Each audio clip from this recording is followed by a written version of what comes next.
अगर आपने भी दिए थे अपने बोर्ड एग्जाम्स और किसी कारण से आप उसमें क्वालिफाई नहीं कर पाए हो, किसी कारण से आप उसमें रीअपेयर हो गए हो, तो आज की ये वीडियो स्पेशली आपके लिए है। जो रेगुलर स्टूडेंट्स हैं, जो रेगुलर अपना एग्जाम देंगे, उनके लिए भी आज की ये वीडियो रहने वाली है। अगर हम बात करें कि किन स्टूडेंट्स ने अब बाईएनुअल एग्जाम देने हैं, मैं आपको एक पूरी टाइमलाइन आपको समझाता हूँ। फरवरी मार्च में आपके एग्जाम हुए, फरवरी मार्च अप्रैल। अगर हम ऑल ओवर द J&K की बात करें, ऑल ओवर द J&K की बात करें जिसमें जम्मू कश्मीर और लद्दाख, तो फरवरी में आपके एग्जाम स्टार्ट हुए, अप्रैल में आपके एग्जाम खत्म हुए। कुछ लोग बोलेंगे कि मार्च में खत्म हुए थे। मैं यहाँ पे ऑल ओवर द J&K लेके चल रहा हूँ, लद्दाख को भी इंक्लूड कर रहा हूँ, कश्मीर के हार्ड जोन को और जम्मू के हार्ड जोन एरियाज को भी इंक्लूड कर रहा हूँ। तो अप्रैल में आपके एग्जाम खत्म हुए थे। अब 30 अप्रैल को आया था आपका 10वीं और 12वीं का रिजल्ट, और कुछ दिनों बाद आ गया था 11th का भी रिजल्ट। अब सवाल ये है कि बाईएनुअल एग्जाम का क्या क्राइटेरिया रहने वाला है। देखो, अगर आपका एक या दो सब्जेक्ट में रीअपेयर आया है 2-2 मार्क्स से, तो आप रीएवल्यूशन फॉर्म फिल कीजिए। जो फिल हो रहे थे आपने फिल किया नहीं किया वो आप पे डिपेंड करता है।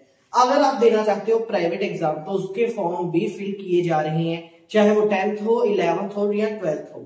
11th का अभी तक कोई नोटिफिकेशन आया नहीं है, 10th और 12th के अभी एग्जाम जो है, एग्जाम फॉर्म जो है वो फिल किए जा रहे हैं। और आपके जो ये एग्जाम होंगे बाईएनुअल एग्जाम, जिसको प्राइवेट एग्जाम इंप्रूवमेंट एग्जाम कहा जाता है, ये होंगे सर जुलाई, मिड और अगस्त के बीच में। मतलब मिड जुलाई के आसपास 5-10 जुलाई के बीच में ये एग्जाम स्टार्ट हो जाएंगे और 10 अगस्त तक ये एग्जाम चलेंगे। क्योंकि हो सकता है कि आपका एक सब्जेक्ट में रीअपेयर आया हो हिंदी में, लेकिन साथ वाले का इंग्लिश में रीअपेयर आया हो, तो वो ऑल ओवर द सब्जेक्ट्स जो है वो आपका एग्जाम कंडक्ट करवाए जाएंगे, 10वीं के भी, 11वीं के भी और 12वीं के भी। अब जिन स्टूडेंट्स का रीअपेयर आया है वो रेगुलर किस तरह से देंगे। मान लो आप 10वीं क्लास में थे और आपका रीअपेयर आया और आप 11th में रेगुलर एग्जाम देना चाहते हैं, तो आप किस तरह से दोगे?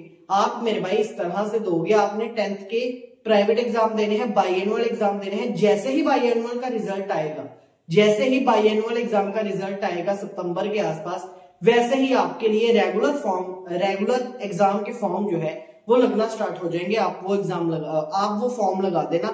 अगर आप हार्ड जोन में आ रहे हो, कश्मीर, लद्दाख, जम्मू के हार्ड जोन में, आपके अक्टूबर मिड में एग्जाम स्टार्ट हो जाएंगे। अगर आप जम्मू के सॉफ्ट जोन में आ रहे हो, तो आपके एग्जाम अगले साल फेब में स्टार्ट हो जाएंगे। मतलब एक मैं अगर आपको पूरी क्रोनोलॉजी समझाऊं, पूरी एक टाइमलाइन समझाऊं, तो आपने करना क्या है, आपने मेजर करना ये है कि अगर आपका एक सब्जेक्ट में रीअपेयर आया है 1-2 मार्क्स से, आप रीएवल्यूशन के लिए जाओ।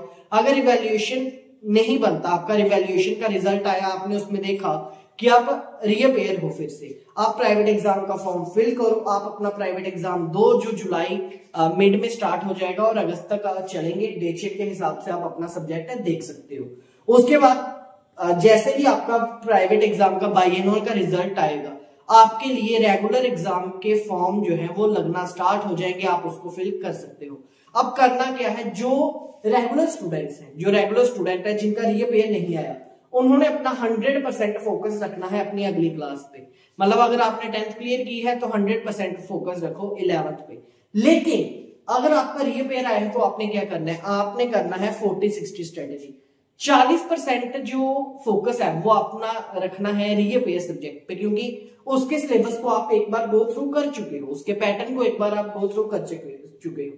40% फोकस रखो रीअपेयर सब्जेक्ट पे और 60% फोकस रखो अपनी अगली क्लास पे। अगर 10th में आया है तो 11th का क्वेश्चन पढ़ना स्टार्ट कर दो, अगर 11th में आया है तो 12th का पढ़ना स्टार्ट कर दो, और फोकस रखो मेन जो है वो रीअपेयर सब्जेक्ट पे, कि आपका बाईएनुअल एग्जाम क्लियर हो सके और आपका साल वेस्ट ना हो। क्योंकि अगर प्राइवेट एग्जाम, अगर बाईएनुअल क्लियर नहीं हुआ सर, 1.5 साल आपका वेस्ट हो जाएगा। 1.5 साल एक बहुत ज्यादा टाइम होता है, वो आपका वेस्ट हो जाएगा अगर आपका बाईएनुअल क्लियर नहीं होता है। तो ये आज की एक वीडियो थी जिसमें मैंने आपको सारा कुछ समझाने की कोशिश की कि आपने करना क्या है। एक सब्जेक्ट में रीअपेयर आया है 1-2 मार्क्स से 3 मार्क्स तक, तो रिवैल्यूएशन के लिए जाओ। अगर रिवैल्यूएशन में पास हो गए तो वेल एंड गुड, नहीं हुए तो प्राइवेट एग्जाम का फॉर्म फिल करो। प्राइवेट एग्जाम कब होंगे? मिड जुलाई से मिड अगस्त तक आपके प्राइवेट एग्जाम हो जाएंगे, बाईएनुअल एग्जाम हो जाएंगे। सितंबर में आपका रिजल्ट आएगा, अगर उसमें आप क्लियर हो चुके होंगे तो आप रेगुलर एग्जाम के लिए फॉर्म फिल कर सकते हो। अगर नहीं हुए पास, अगर आपने बाईएनुअल क्लियर नहीं किया तो 1.5 साल आपका जो है वो वेस्ट हो जाएगा।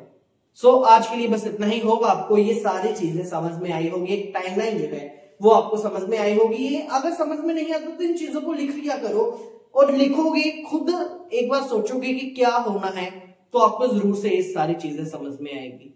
और जैसा मैंने आपको बोला कि अगर आप जम्मू के सॉफ्ट जोन के हो ना, फिर अपना 100% फोकस अपना रीअपेयर सब्जेक्ट पे दो। लेकिन अगर आप लद्दाख के हो, कश्मीर के हो, जो जम्मू के हार्ड जोन के हो, फिर आप 40% फोकस दो रीअपेयर पे और 60% फोकस दो अपने अगली क्लास पे। ये मैं क्यों बोल रहा हूँ, ये मैं इसलिए बोल रहा हूँ मेरी जान, क्योंकि जो लद्दाख है, कश्मीर है और जम्मू के हार्ड जोन है, उनके मिड अक्टूबर से रेगुलर एग्जाम भी स्टार्ट होने हैं।